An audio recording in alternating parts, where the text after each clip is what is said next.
Jane and David, thank you so much for joining me for Talent Month. Hi, Hi, Gary. Gary. Great to be here.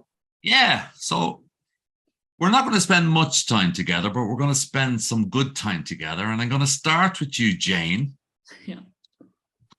And I'm going to ask you, apart from being told to be on this call, why are you here and how did you get here? Why I don't mean you drove your car or you got on your scooter. I sort of mean, how did you get here with Yondr?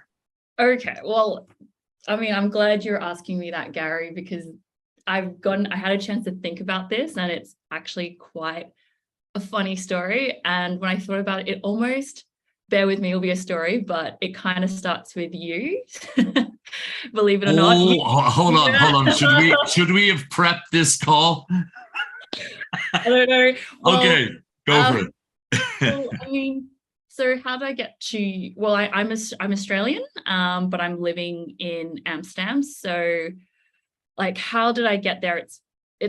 I honestly have to say it was completely and utter by random chance. So I was living in Shanghai. My partner is Dutch. We had to go back to Amsterdam.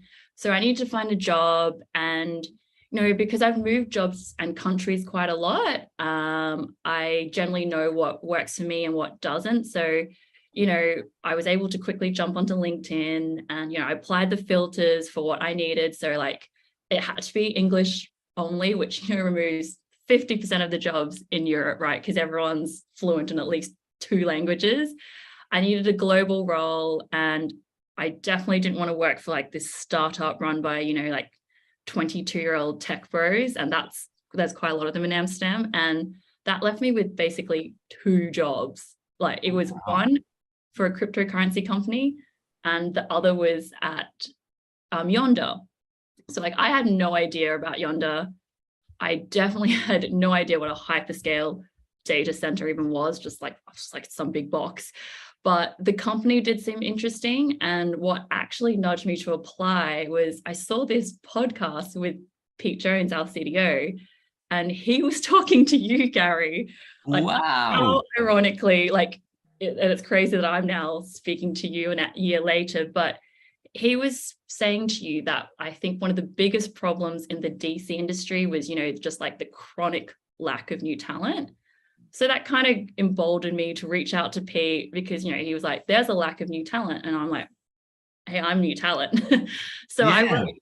I wrote to him and I just said, I was like, but, I'm an Australian qualified lawyer. I've worked in the real estate, development, telecoms, renewables, and construction industry for about 13 years in Australia, Singapore, Hong Kong, and China. And all sorts of roles like legal, commercial, operational. So I'm pretty confident they have what it takes for that role if you just wait for me and if you, it's completely field.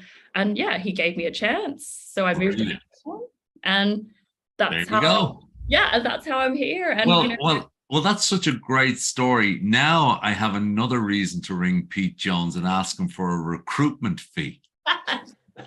Definitely. The goose that keeps on giving, as they say. David, match that. No pressure. No pressure. Do you also speak 15 languages? Are you ready to travel? I'm not sure if I'm glad Jane went first or I wish I went first. So mine's going to be far more underwhelming. So I come from an engineering background. I started off engineering in the UK, design consultancy. During that time, it was probably the financial boom, just pre the crisis, which was the introduction to some of the naissance around the data center world in the financial sector. So the big banks setting up the very first data centers in the early 2000s. So that sort of baseline, starting getting involved in the critical environment, really led me through design consultancies, working for general contractors across Europe, and also spending about 5 years in Asia, working for general contractors in the critical environment. Slowly led me more and more into the data center world. So I wouldn't say I ever really targeted it, but working in that really critical environment over a number of years basically led me to it and almost fell into specializing in the DC world. It's extraordinary. Words do matter so much. The words we use to articulate what industry we work in. And you use the word critical infrastructure there numerous times. And it's also, I guess, called the digital infrastructure, or it's called, depending if you're in marketing, they just call it the cloud, right? When you use the word critical infrastructure, because bearing in mind, a lot of people watching this will think that the cloud is just social media, because that's the one that gets all the good and the not so good. Critical infrastructure for you, you're building for hospitals, you're building infrastructure for all of the smart cities, for all of the things that we're trying to do differently this time around to wean ourselves off being carbonaholics. So what do you see? I mean, we talk purpose and all the rest of it. You use the word digital infrastructure, or sorry, critical infrastructure. Tell me a bit more about what picture is that in your mind? Yeah, so that's a great point, Gary. I intentionally don't specifically talk about data centers, because data centers are only one part of the digital infrastructure. We within the industry forget that the critical digital infrastructure is manufacturing of the chips, is utilities, is the whole supply chain that revolves around it, is the infrastructure that supports end-to-end connectivity. So that whole sort of huge involvement which sort of surrounds digital infrastructure expands far beyond just the data center services. And in my view, how I actually ended up where I am today is a rounded involvement in all those various different segments. Yes, I'm specializing in data centers at the moment, but the various different elements which grow and are complementary to one another, I think it is great, and we shouldn't always specify that data centers are the be all and end all of digital infrastructure. It's every single bit of supporting infrastructure that sits around it. I couldn't agree with you more. I mean, when we talk about even the word data center, it's actually two words. One is data and the other center. The center is the what, the data is the why. Yes. And when you and again, words matter. When we start looking at it, well, we only need these centers because we've data. What's the data doing? And then you realize, don't you, that it's the equivalent of, for this industrial age, the steam was for the first one. It's turning the levers and the dials and running the mechanisms. I'm going to go back to you, Jane, because data is the steam of the current digital age. It's mission critical. It's digital infrastructure, and you're a lawyer. So yeah. Tell me that you have three sides to your brain and not just one, because you're dealing with an awful lot of stuff there. Yeah. The virtual, the physical, the tangible, the intangible. How have you found it as, I'll call you this in a newbie to the industry in your own admission? Yeah, I have found it, in all honesty, despite the bravado of sending Pete an email saying like, I've got this, obviously I was a bit scared because I did not know what anything was. Everybody has imposter syndrome. It's part of your CV. It's okay. But I think I'd say really quickly in just like the 15 months that I've worked, because I look after all of Yondr's skills globally, I was able to really quickly see how really transferable my skills were and how beneficial it is for the data center industry. Like you said, Gary, you got to focus on the fact that it's infrastructure. So, that's a very established market, projects, infrastructure, they've been around for like long time. So I found it quite lucky, because what we're doing at Yondr is we're talking about more of that sort of at scale, sort of bespoke sort of things. So when we're talking about projects of that level, and I say projects because it takes a very long time, the transactions take a long time to close. It's much more similar to the quasi sort of like infrastructure work that I was doing, the renewables work that I was doing, and the development work that I was doing. So I actually found it very, very easy to jump in. I found the concepts that I were working on a daily basis already, managing developments, managing projects, they're the same for data centers as well. Of course, the difference is I had a big steep learning curve because, you know, everyone seems to love acronyms. I was just going to ask you, and how many acronyms have you learned in the last 15 months?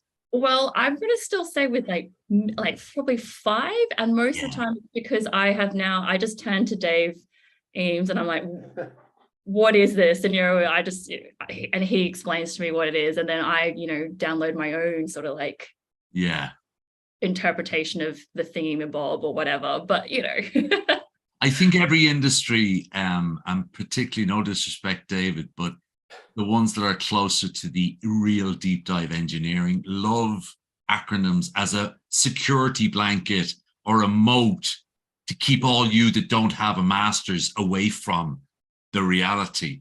But when you work in a good team, like obviously you do with David, he likes you to understand what we're all talking about so you can at least put your perspective on it. Is that something, David, I'll go back to you. Engineers, the word engineer, is a coding person an engineer? I love asking this question because you can get the old boys and they say, oh, unless you're a civils and a mechanical and electrical, you're not an engineer. But some of these kids that are doing some great stuff with Python, I think they're engineers. Do you disagree or agree?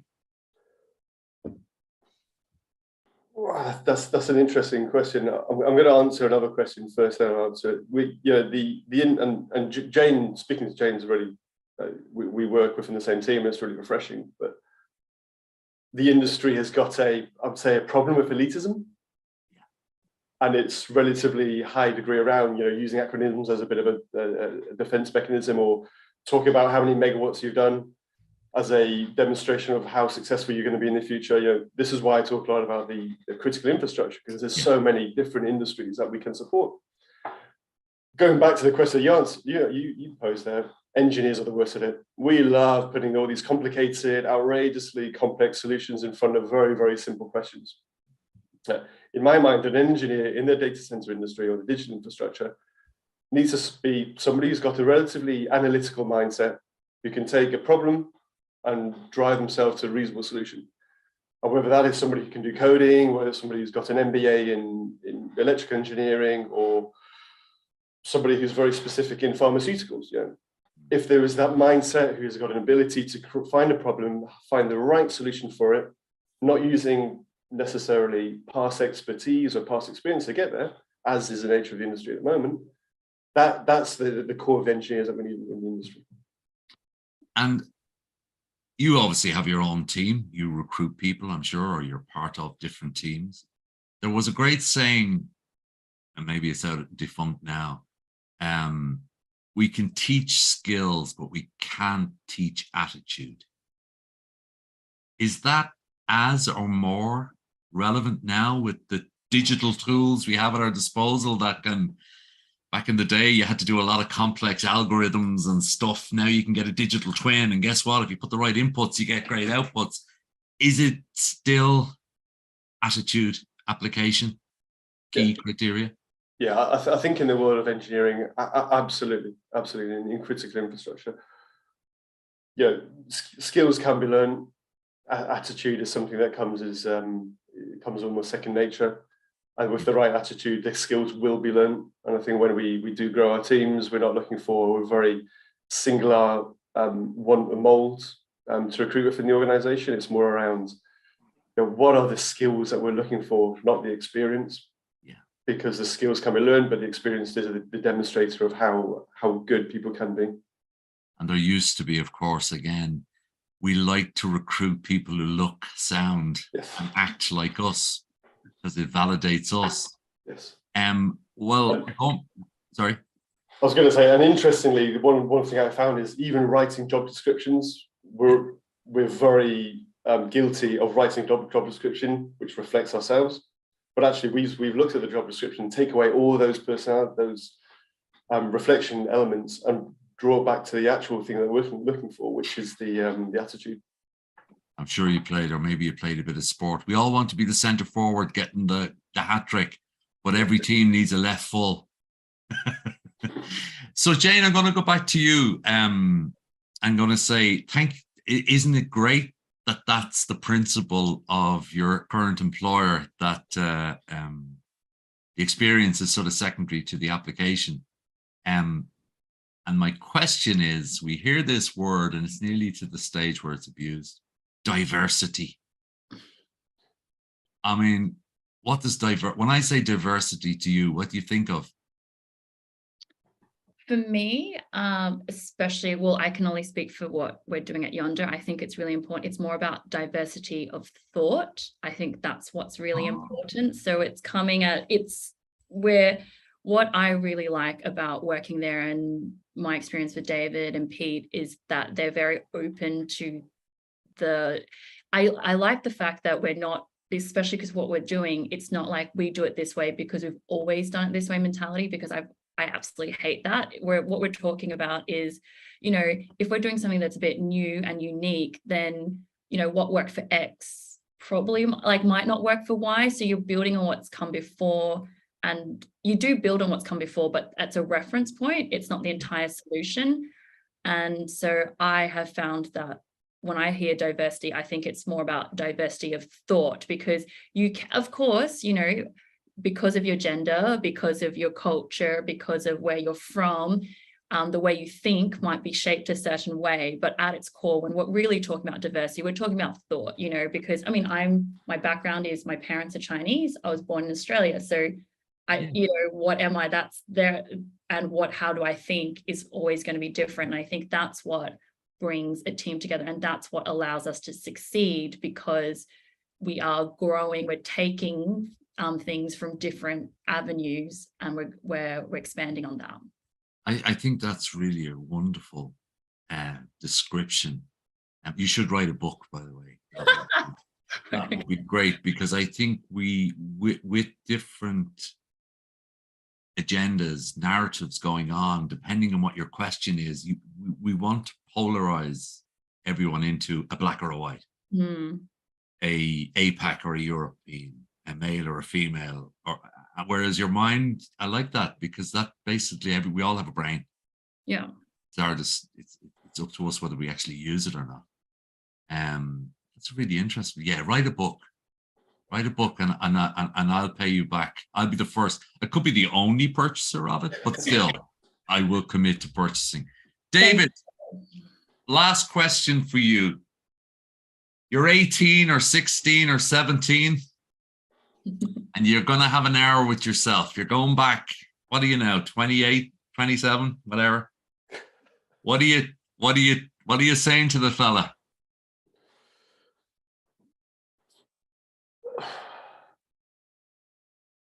I'll say that the biggest bit of advice is be open to opportunities, and don't pigeonhole yourself into something that you think you might be. Yeah, a lot of people talk about what's your 5-year career plan, or what's your 10-year career plan. I don't think I've ever actually created one of those, but the most success I've had in my career has been being open to an opportunity which has been put in front of me.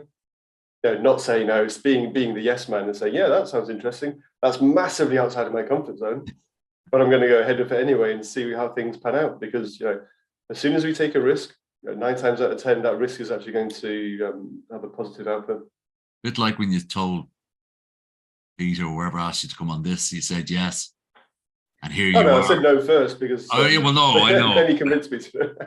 Yeah, well, it's at the end of the month, and usually we get a few quid around now, don't we? So you've always got that. Jane, same question to you. You're able to go back. You're transposing yourself, and you're chatting to yourself at 16 or 17. What are you saying to that younger girl? Sorry. I'm still young, Gary. That's what I have to qualify everything now. No. Dave actually he took a good answer. Mine is also a similar vein, but I would say probably don't worry too much. I would say really live in the present. I would say back yourself, back your ability, and just have confidence that, that the hard work that you're doing that always pays off. And, you know, don't get distracted by what other people are doing or what, you know, looking around your shoulder. You know, you see colleagues famous on Instagram or like, you know, all of a sudden 40 under 40 or this sort of stuff. I think it's very easy to be distracted by all that noise, and it's also doesn't serve you. What I have really come to appreciate as I've gotten older is that just focus on yourself, because good people will always reward good people, and if you're doing the right thing, like good things will come for you. I know it sounds so woo-woo and cliche, but I think it's true. That can be the second chapter. Oh God, You know, Gary, you got me in data centers. I guess you're going to make an author. And Dave, we're going to have to refer to you in the index and the appendix for what we've actually said and what it means, because we need a technical proofwriter. I'll do the definition section. But I think what I found from this is the 12th, I think, who, what, and why. And you know what's extraordinary is the words that come out all the time are, don't worry about things so much. Back yourself. Actually, this thing called instinct is a funny old one. It's come out, the instinct. Like, I don't know about you two, but a lot of people say they would chat to their guidance counselor in school, who would tell them that on all the tests, they're an absolute dress designer. And their instinct was telling them, I don't love dress designing. I love connecting people. And that would have been their instinct. I want to become a salesperson, but they were driven down. The tests were telling them they were. And I think there's enough evidence now that you can make a really good career by following a passion. And I think we've demonstrable evidence now. That used to be a thing where if you find something that you love to work at, you never work a day in your life. And you two look very happy. You two look content. I've enjoyed greatly the session and talk and chat. I wish you both great success in your continued careers. And thank you for giving me some of your time. I feel inspired now. I'm going to go and do something with myself now that I've met people who really know what they're doing. You can contribute to my book, Gary. We'll be together. I just feel that I'll never get to my correct level of incompetence once I'm surrounded by people who are way more competent than I am. It's because you decided not to follow that dream of yours to become the dress designer, Gary. How do you know? Thank you so much, David and Jane. Thank you for your time. No, thank you much for having us.